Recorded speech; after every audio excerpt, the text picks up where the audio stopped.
Aiwa, muri yeZimbabwe muzuva ranhasi Africa neSADC vanyatsokukanda mapfumo pasi nezviri kuitiwa nekuda kwecorruption nekuda kwekulutiwa kuri kuitwa maresources emunyika vachiti kuzosvika 2030 ZANU-PF zvari kuti tinenge tiripo pakutonga kusvika 2030 nyika inenge asari paposition ipi. Saka muri yeZimbabwe isati tamoendera mberi nokurudzira chibva wasubscriber wolaika wotina on the bell icon tambochiona maupdates anokupa pano paZim News Live nokuti tiri kuona kuti bepa remuAfrica rinova richinyora kuti in Zimbabwe the problem is whilst everyone is struggling to put a decent meal on the table, ZANU-PF fat cats display supercar after supercar.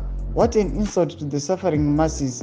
And Mnangagwa says this is on until 2030. Saka panapa tiri kuona kuti vanhu vemuAfrica vari concerned, dzimwe nyika dzemuSouthern Africa dziri concerned pamusoro pezviri kuitika munyika yedu, nyika yeZimbabwe, vachiti vanhu veZANU-PF kana magold mafias vari kuintroducer vachipinza mota idzva, mota new one each and every year, each and every time vachipinza malatest, asi tiri kuona kuti everyone ari kustruggle kuisa chokudya patable. Asi wozonzwa Mnangagwa achiti tinenge tiripo pakutonga kusvika 2030. Saka muri yeZimbabwe chimbotiudza kuti munofunga kuti kudii pamusoro penyaya iyi, pamusoro pecorruption yarova Zimbabwe, kuti mumbotiudzawo mafungiro enyu nemaviews enyu pine mucomment section medu, mutiudze mafungiro enyu muchisubscribe, kulaika notina on the bell icon. Zvambochiona maupdates anokupa pano paZim News Live nekuti ita zvese mahara.